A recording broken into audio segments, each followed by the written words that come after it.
Hi, welcome to this week's edition of In Medicare News, our not quite regular podcast of Medicare-related news. Today is June 4th, and the article that I want to talk to you about today, it's actually a reference to another article, which is a reference to a series of letters, which is a reference to something else.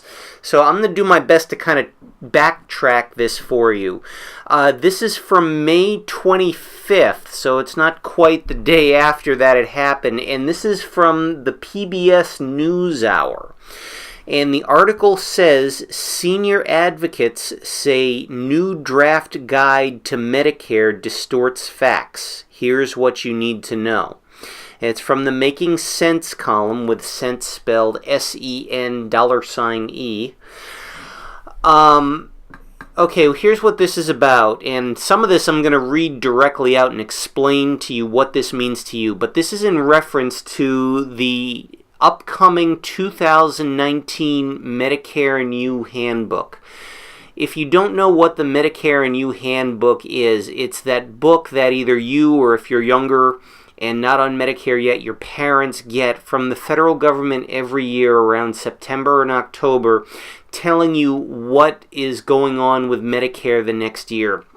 It is basically the federal government's equivalent of giving you an insurance policy. As I tell my clients, it's actually as close to an insurance policy as you're ever going to get from the federal government. So it's actually very important. The most important parts to it, as far as I'm concerned, for the purposes of doing my job, is it tells people exactly what Medicare is going to pay, which services Medicare is going to pay, and which services it's not going to pay. It's something like 30-something pages to 40 pages of things that Medicare will pay, and it's like 1 page of things Medicare will not pay. So it's actually very good. Now, it's not going to go into specifics, so if you need to know, okay, am I going to need this particular lab test done at this time for this particular service, that's the sort of thing you actually call Medicare for. But in general, when you need to know if Medicare is going to cover something, this is how you find out. So that book is incredibly crucial and incredibly important. Probably the biggest people have with that book, the two biggest things people have with that book, number one is they get the book out to you before they get the costs finalized. So the book doesn't actually give you what your upcoming Medicare Part A and Part B costs are going to be going into the following year. You have to wait and get the January or February edition of the book, which very few people actually do because the government mails it to you out, the year before. The other thing that it probably doesn't do as well is that it doesn't give you those specific facts that you're going to need. Everything else, it really is the all-encompassing book that it's going to give you about Medicare. Now, in the back of the book is customized for the county, or in some parts of the country, the area that you live in, and it lists Medicare prescription drug plans and Medicare Advantage plans that is available to you for the next year in your area. The issue with that, as far as I'm concerned, is that it doesn't really give you Medicare supplements as well. So there's no section in that about supplements. And people are then led to believe that Medicare Advantage is the only thing there, especially since Medicare Advantage is called in the Medicare book a Medicare health plan. Obviously if they call it a Medicare health plan and you want a health plan, wouldn't logic dictate that that's what you get? Not necessarily, but that's how the government phrases it. To be fair, we call Medicare supplements. The government calls them Medigap policies. So none of these things are really called by the government what we call them, and that is a bit of an issue sometime. But anyway, getting back to what's going on next year. Oh, and I should probably mention too, just as a way of disclosure, I was a person who got the opportunity to see this draft notice, or see this draft copy of the book. So I personally was able to give some input into this. So I had seen this as well. I had noticed that it was a problem, and I actually was one of the people who made notice to the people who asked me to look at it for them on their behalf that this actually is a problem. So I was actually aware of this, and the reason I'm reporting it to you now is because when I saw it, it was under some confidentiality, but if it gets out under PBS, it's no longer confidential. So this is actually something that I am now free to talk about. Every year, every couple of years, depending on how much input is asked, I get asked to contribute some insight to it because I do a lot of work with Medicare, and I am considered by the government a stakeholder in that I have a financial interest in making sure that this information gets out competently and accurately to the people that I serve, which is you. So anyway, going down this list, I'm going to read this out to you, or going down this article, let me read this part out to you. According to 3 leading senior advocacy groups, the 2019 draft version of Medicare You has unfairly tilted the playing field. After reviewing the draft, the 3 groups, the Center for Medicare Advocacy, Justice in Aging, and the Medicare Rights Center, said it contained false statements that appeared designed to convince people that private Medicare Advantage insurance plans are superior to original Medicare. Now, I saw that too. I will do my best to get links up for the original quotes or the original statements from all 3 of these groups. But basically, what it's saying is that in the upcoming book, when there's going to be a section that's, and it actually says it down here later on in the article, what to look for. Or how do you choose an appropriate plan? Basically, it goes on to say that in a lot of ways, a Medicare Advantage plan is a better buy than a Medicare supplement or just having straight Medicare, or in some cases, private insurance. That is categorically not true. Now, don't get me wrong, Medicare Advantage is a better buy for some people. I have a lot of clients in Medicare Advantage, and Medicare Advantage is the right plan for the right people. But the way that the 2019 Medicare You guide is phrasing it, and these guys noticed it too, it's not just me, is it is saying that Medicare Advantage may be more right for more people than is actually the case. So let me go on. When these groups contacted CMS about the changes, they didn't really give a response except that they take all feedback into account. So here are the highlights from the 2019 handbook and how it's being framed. So let me read this to you. Original Medicare. This includes Parts A and B. Part A helps pay for covered care in hospitals, nursing homes, and other institutions. It includes hospice, which is covered in institutions and also in a person's home. Part B, which covers expenses for doctors, outpatient expenses, and durable medical equipment. Part B pays only 80% of covered expenses. Original Medicare is managed by the government using a network of private Medicare administrative contractors called MACs around the country. Now, except for that last sentence, that's pretty much unchanged. Original Medicare is managed by the government. They always, or for a long time, I should say, they have used a group of Medicare administrative contractors. They just never really went out of their way to say it, but now they are. Nothing about that there's any issue with.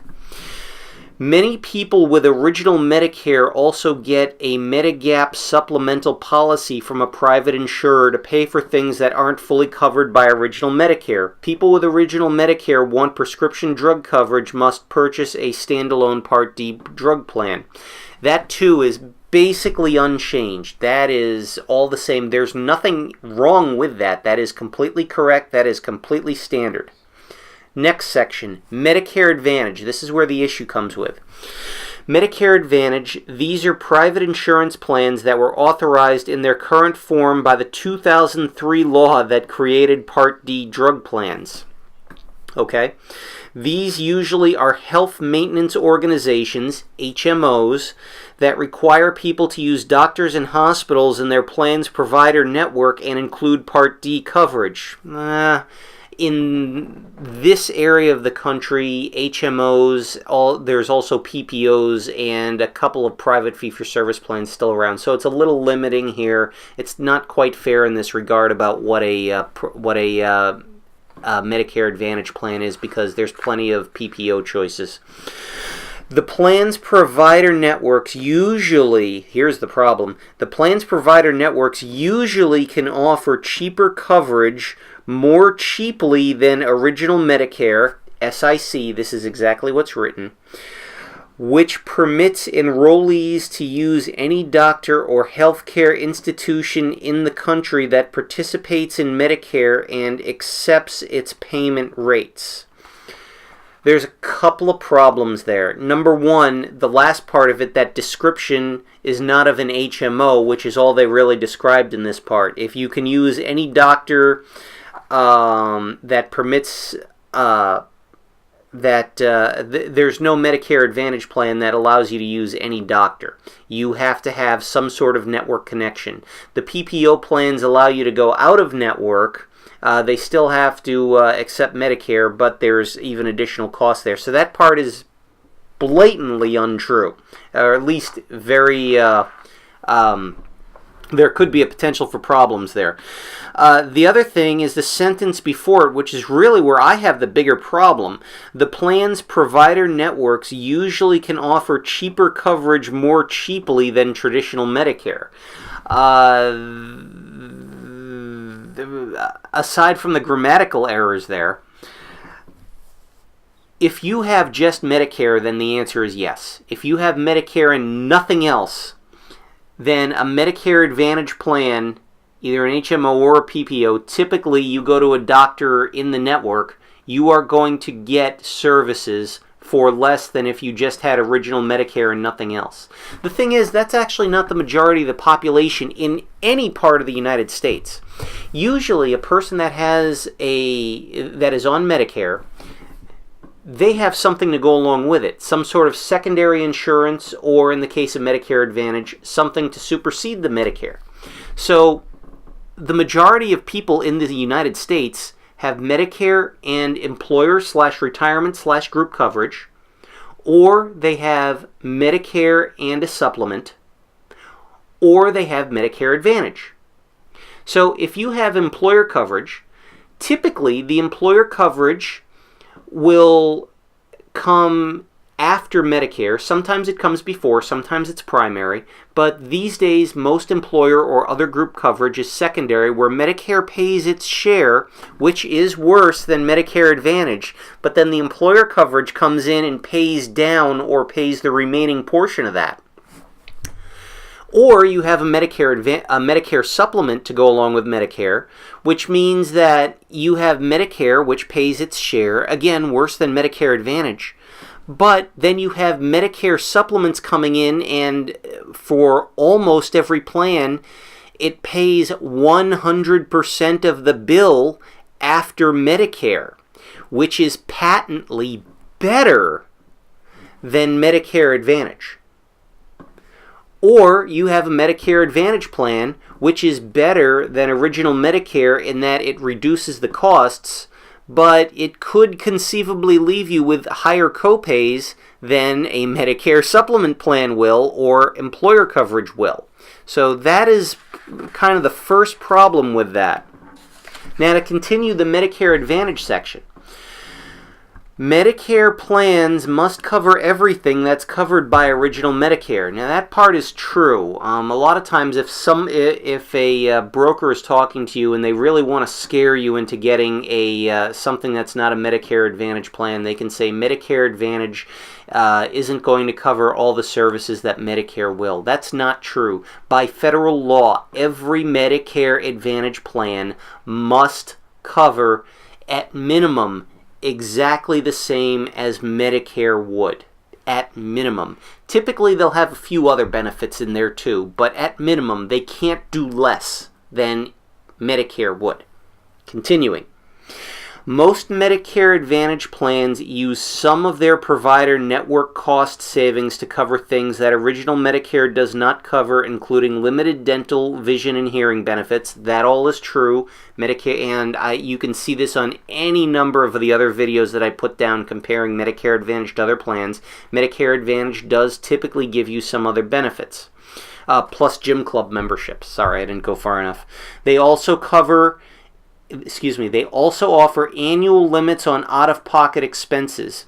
People with Medicare Advantage plans are not allowed to purchase Medigap policies. So that's the end of that part. They offer annual limits on out-of-pocket expenses. Now that all is true, but again, that makes it better than Medicare, not Medicare plus employer coverage or Medicare plus a Medicare supplement. That does make it better than original Medicare, but a Medicare supplement's maximum annual out-of-pocket limit is typically the premium plus, if you have it, either a copay if you've got one of the plans that has a copay, or the Part B deductible, which in 2018 is $183. Now, in the state of Ohio this year, the average amongst all companies annual out-of-pocket maximum is about $5,000, a little bit less. Either way, that is per person. Either way, that is a whole lot higher than the out-of-pocket maximum you would pay with a Medicare supplement or probably most of the employer coverage plans I've seen anyway. So, I mean, right there is a little bit of a problem there as well. Next, how popular are these plans? Medicare Advantage plans have surged in popularity during the past 15 years. They now represent roughly a third of all Medicare, with original Medicare holding 2/3 of the market. Now that's true, but it doesn't go the rest of the way. One third of the Medicare market has a Medicare Advantage plan. 1/3 of the Medicare market has a Medicare supplement plan. 1/3 of the Medicare market has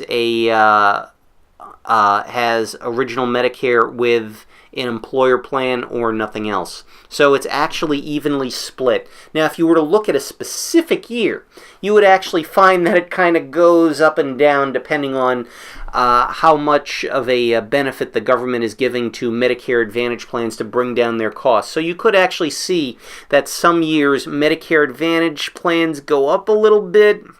Then other years you get someone else in charge of CMS, Centers for Medicare Medicaid Services. They decide to cut back on payments to Medicare Advantage plans. You see a little bit of a surge in Medicare supplements. But if you look over like this is doing the last 15 years, you're going to see the people that take Medicare supplements and the people that take Medicare Advantage plans are about even. Nationally, not in the states.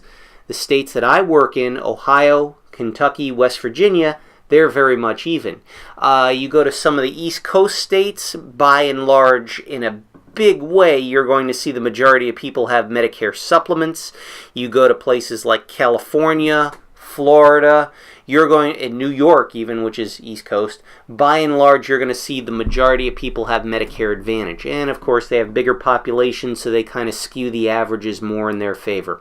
So it depends on where you are. But I mean, in the states that I work, Ohio, West Virginia, Kentucky, and Michigan, you're going to see that it's a pretty even match. Okay. Next part, who supports which plans? Under both administrations, there is support for Medicare Advantage plans because managed care has the potential to produce better outcomes for less money than does original fee-for-service Medicare. The latter doles out health care regardless of whether it is cost-effective or even good for a patient's health. Medicare Advantage plans, by contrast, are better vehicles for tying health spending to positive outcomes. No, I have not seen the proof of this. I have seen people make arguments for it. I've seen statistics for it, but I've also seen statistics going the other way. There is no proof of that. Medicare overspends, as does Medicare Advantage. Medicare saves money, as does Medicare Advantage, depending on which costs you look at. It's fairly evenly balanced. Neither system is perfect. This is leading you to believe that a Medicare Advantage plan is going to help you help Medicare save money in the future. And I know a lot of insurance companies that actually provide Medicare Advantage plans, that offer them for sale, would love for you to believe that, but there's nothing about that. And at the end of the day, what you really care about is how much, which one is going to do better on your out-of-pocket costs. So that part, don't let that influence you. If you're younger looking at this and you're making decisions to help your parents with Medicare and which way to go with it, just know the one concern that you have, don't care about, you shouldn't be caring about how are you going to help the government save money. You need to know how are you going to help your parents save money. Go by that. Don't go by this description. If you think that you're going to help your parents saving money by paying less in terms of premium and they're just going to pay co-pays as they go with the Advantage plan. If you think you're going to help your parents save money by just giving them a premium and then knowing that if they have 5, 10, 100 things to do at a doctor's office, they're not going to have to pay any of it, then they're going to go with the supplement. That is the only thing you should be caring about for that. And honestly, the next paragraph here, in the Trump White House, there is also strong support for private insurance solutions versus government-run programs. The bottom line of the concerns by Medicare advocacy groups is that CMS is improperly putting its hand on the scales to tilt them further in favor of Medicare Advantage plans. That's what this article says. I agree with that statement, and this isn't specific to the Trump White House, because I'm going to say it this way. Republicans are no friends of Medicare supplements. Democrats are no friends of Medicare Advantage plans. In other words, when you have a Democrat-controlled government, Congress and executive branch, you're going to see Medicare supplement products increase in terms of what they can offer and how good for business they are. When you see Republicans in charge of Congress and the White House, you're going to see a surge in Medicare Advantage. That's all this is. Democrats prefer Medicare supplements. Republicans prefer Medicare Advantage. And that, again, means nothing for how you should be going after these plans yourself. If you find a Medicare supplement, if you think a Medicare supplement is right for you and you skew more Republican, you know what? You get the Medicare supplement. Healthcare is not a political statement. I know Medicare is run by the government, but at the same time, at the end of the day, you are the one balancing your personal budget. You are the one who has to pay the premiums. You are the one who has to live with the decision. Don't be silly and let the decision of what kind of plan is favored more by which political party go to influence decision, because at the end of the day, the health insurance you have is the health insurance that's going to be responsible for paying the bills that are going to be used for services for keeping you alive.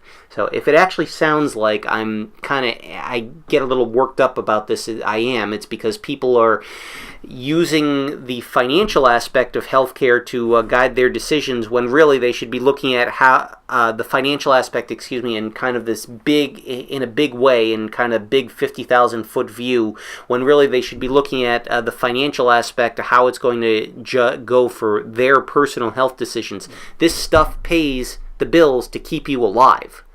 That is where the conversation should begin. That is where the conversation should end. Everything else, not really that important.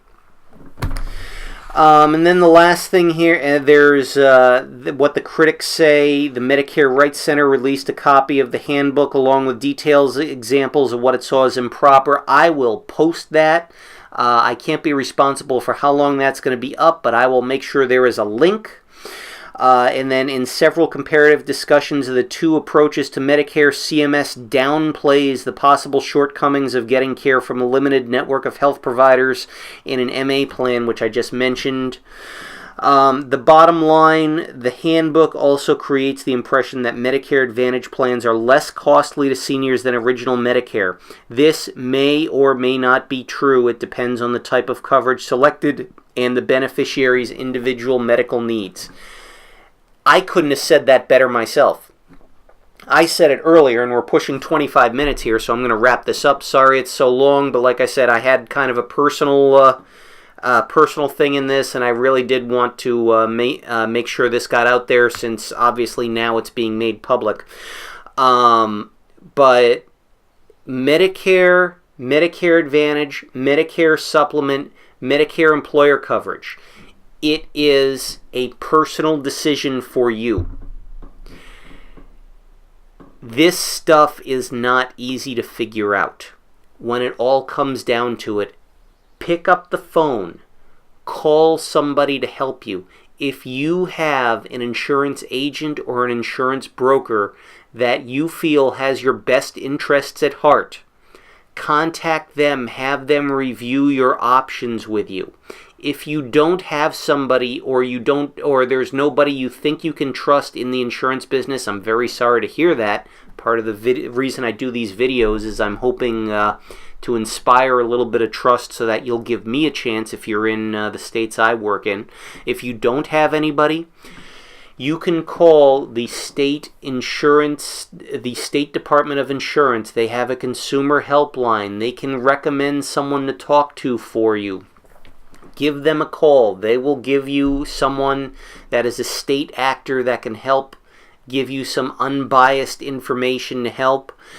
They won't make a decision for you. That you got to do for yourself, but they'll be able to help. That's one of those places where an insurance agent or an insurance broker like me can help. We can kind of narrow it down, say here's the choices, and you can tell us where your areas of concern are, and we can help narrow those down from 2 to 1.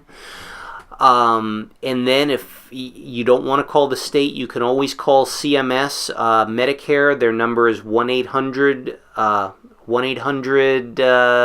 Medicare. I'm trying to remember the numbers in my head, but I'm blanking on it. Sorry, the camera's on. That's, as soon as I turn it off, I'll remember what it is.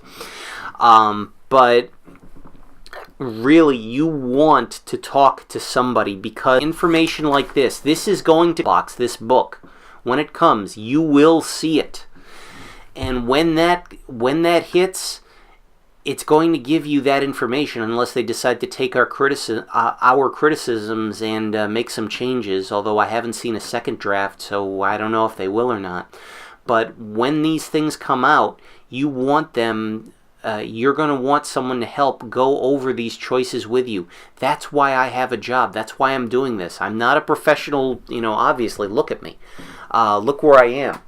I am not a professional reporter. I'm not a professional podcaster or YouTuber, whatever you call it. I'm doing this to help, because I want you to know that there are people out there that are willing to work with you and find the right plan for you to cut through this and make sure that it's something that you understand and you know what's happening.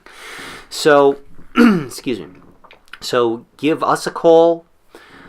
Send us a message. Contact somebody in the insurance industry that you trust, someone to help you.